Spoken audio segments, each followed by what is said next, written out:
연말정산 절세 팁에 대해서 설명하겠습니다.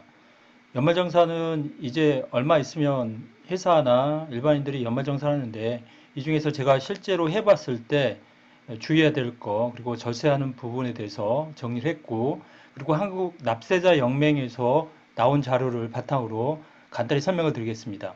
그 의료비 세액공제고요. 그리고 교육비 세액공제, 그 다음에 납세자 연맹에 나온 놓치기 쉬운 소득공제와 세액공제입니다.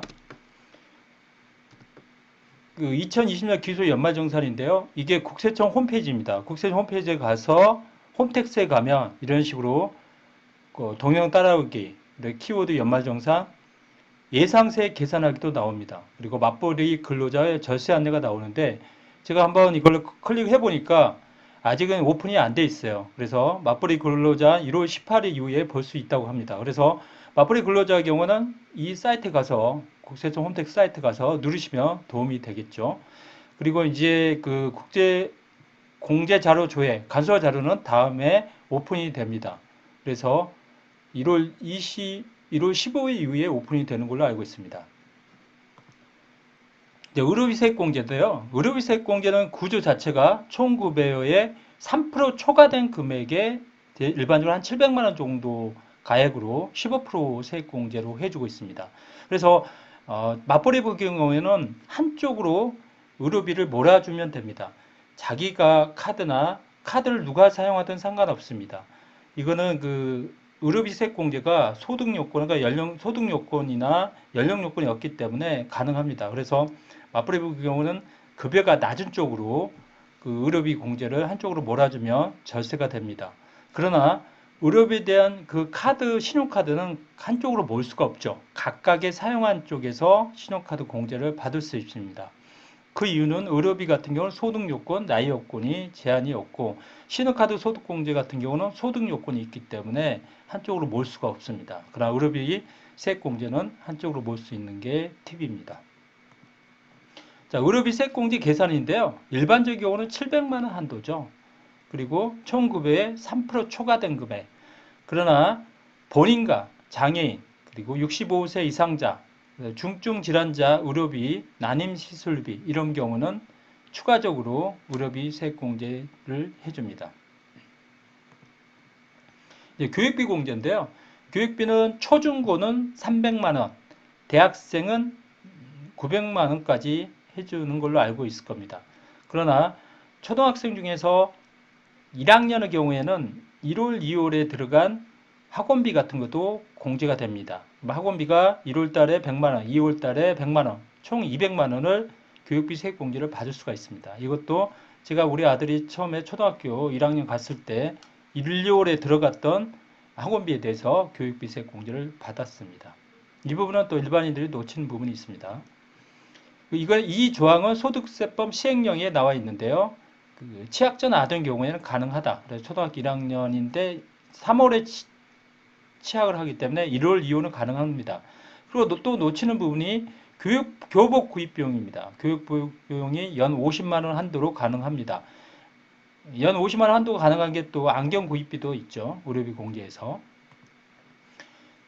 이거는 한국 납세자 연맹에서 나온 자료인데요. 놓치기 쉬운 소득 세액 공제의 12가지입니다. 이거는 많이 연말정산하면서 놓치기 쉽습니다. 그래서 여러분들이 연말정산하면 회사 담당자한테, 격리 회계 담당자한테 자료를 주는데 이 부분에서 놓쳤을 경우에는 나중에 그 5월달 종합소득 신고 확정 기간에 여러분이 직접 신고하시면 됩니다. 뭐 장애인 공제를 누락했거나 의료비 공제 등에서 누락했거나 기부금 공제에서 누락한 거 있으면 연말정산 담당자한테 전화하지 말고 직접 5월 달에 직접 신고를 하면 됩니다. 그러면 나중에 돌려받을 수가 있습니다.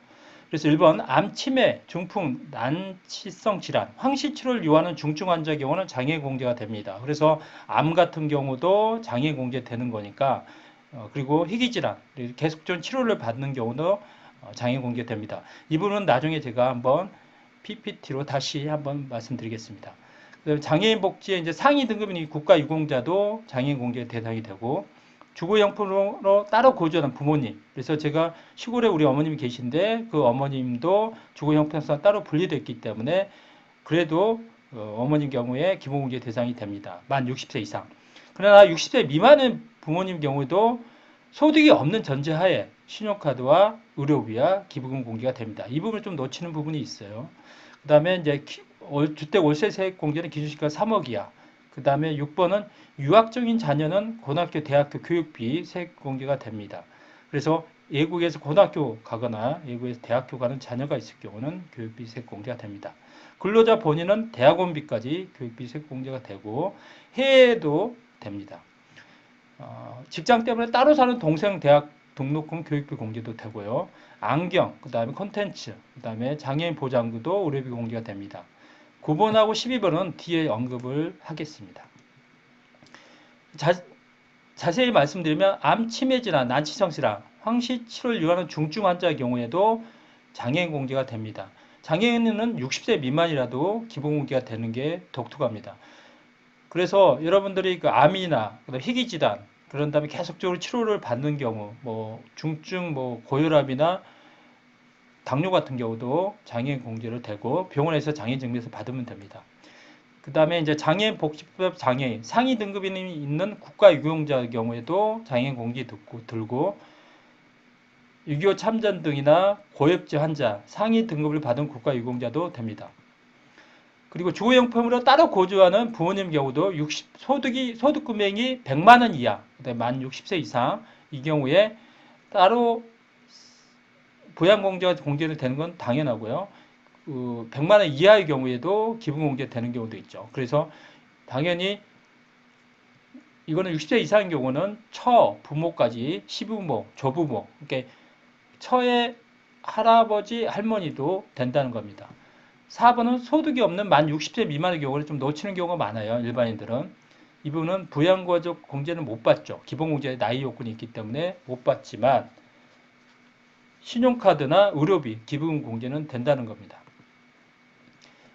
월세세액 공제는 기준시가 3억 이하입니다. 1900-7천만 원 이하이고 무주택이고 주택 기준시가 이건 지방세에 구하는 기준시가 3억 이하의 경우에 10에서 12%까지 됩니다. 그래서 소득 요건이 있고 그 다음에 국민주택, 그 다음에 기준시가 기준이 있습니다.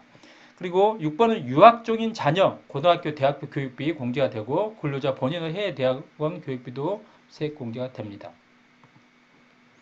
직장 때문에 따로 샀을 때 그 자녀가 아니라 동생에 대한 근로자의 지출한 교육비도 되죠. 동생은 소득이 있으면 안 되고 연령 요건은 상관없죠. 배우는 거는 연령 요건이 상관없습니다. 그다음 소득 요건은 있습니다. 안경 컨텐츠, 장애인 보장구는 가족 한 명당 50만 원까지 공제가 추가적으로 됩니다. 9번은 이제 이혼으로 친권 포기한 자녀도 공제가 가능합니다. 다른 쪽에 배우자가 공제를 받지 않는 전제하에서입니다. 이혼 사이로 혼자 아이를 키우는 한부모 가족 공제는 1인당 100만 원 공제를 받을 수 있고 예국민 배우자 첫 부모가 있을 경우에 배우자 공제도 되고 예국인 부모 만약에 배우자가 베트남이라면 베트남에 있는 부모의 공제도 나이 요건, 소득 요건이 되면 공제를 받을 수가 있습니다. 호적에 등재되어 있는 부모나 아버지의 재혼이란 새어머니 공제도 됩니다. 가족관계 증명서 같은 게 필요합니다. 이거는 한국 납세자혁명의 자료인데요. 이 자료에 가면 여기 잘 볼 수가 있습니다. 이 부분은 이제 요건을 정리하면 기본공제는 나이 요건과 연령 요건이 있죠. 그래서 20세 미만이 해당되는 거고 20세 이상이면 안 되죠. 그 다음에 부모 같은 경우는 60세 이상이 되는 거죠. 그 다음에 추가 공제, 경로 우등세 공제는 70세 이상 이런 공제가 있죠. 그래서 소득 요건, 나이 요건이 있는 거고 신용카드 공제는 소득 요건이 있고 나이 요건은 필요 없습니다. 그래서 60세 미만에 있는 사람도 되는 거죠. 보험료세액 공제는 나이 요건과 소득 요건이 다 있습니다. 의료비세액 공제는 아픈 거에 대한 거는 나이 요건, 소득 요건이 필요 없는 거죠. 앞에 분이 설명했죠. 그래서 의료비세액 공제는 소득이 있는 사람이어도 의료비세액 공제를 해준다는 거죠. 교육비세액 공제는 나이 요건과 소득 요건이 있는데 소득이 있으면 안 된다는 거죠. 만약 아이엑 탤런트가 1년에 5천만 원 받았다. 그러면 교육비세액 공제는 안 되는 겁니다. 기부금세액 공제도 소득 요건이 있습니다. 그래서 이 나이 요건과 소득 요건은 항상 따라 붙습니다. 연말에 되면 이제 연말정산 세테크 부분인데요. 이것도 한국 납세연맹의 자료입니다. 50세 이상 근로자는 최근에 그 영업저축 추가 납입이 700에서 200만 원 추가된 900만 원까지 되는 걸로 알고 있습니다. 근데 이 급여 조건이 있죠. 급여에 따라서 좀 달라지는데요. 뭐 근로속자는 1억 2천 미만만 가능한 걸로 알고 있습니다. 계부 계모도 부양가족 공제가 됩니다.